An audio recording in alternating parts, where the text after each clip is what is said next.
faly miarabatsika vahoaka malagasy manerina ny nosy izay fikambanana natsangany maire Tatandraza hitantana projet na tetikasa goavana izay efa hitatsika mandeha eny amin'ny Facebook iny ihany le tetikasa natsangany maire Tatandraza. Nanangana komity moa zany zahay noho ny amin'ny tsika vahoaka malagasy manerina ny nosy manao cotisation manao tsipaipaika manome fanampiana hoentina manampy aty amin'ny faritra atsimo.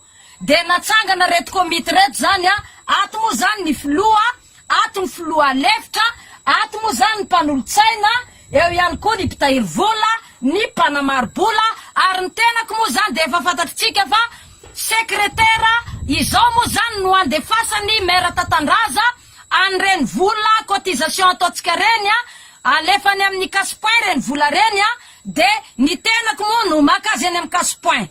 Tsara moa zany no afantaratsika ny ampiasana an'ireny vola cotisation zay ataotsika reny. Ny voalohany ampiasana azy de anampiana ny vahoaka sahirana ny marefo indrindra ara-pivelomana.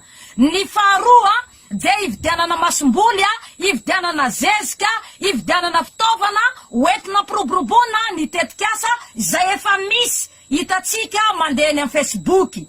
Ary ihany koa mba isiny fangararana ny amin'ny resaka vola cotisation zay ataotsika vahoaka malagasy. Zay no antony resahana azy eto amitsika. Reto moa zany le santionan'ny vokatra fa zay moa zany aty atrano fa any an-tanimboly any. Mbola ho alefa amitsika ny video ny amin'ireny fizaram-bola, ny amin'ireny vahoaka sahirana reny. Mbola alefa amitsika ihany koa ny video ny amin'ny fividianana masom-boly, ny amin'ny fitaovana zay ampiasaina.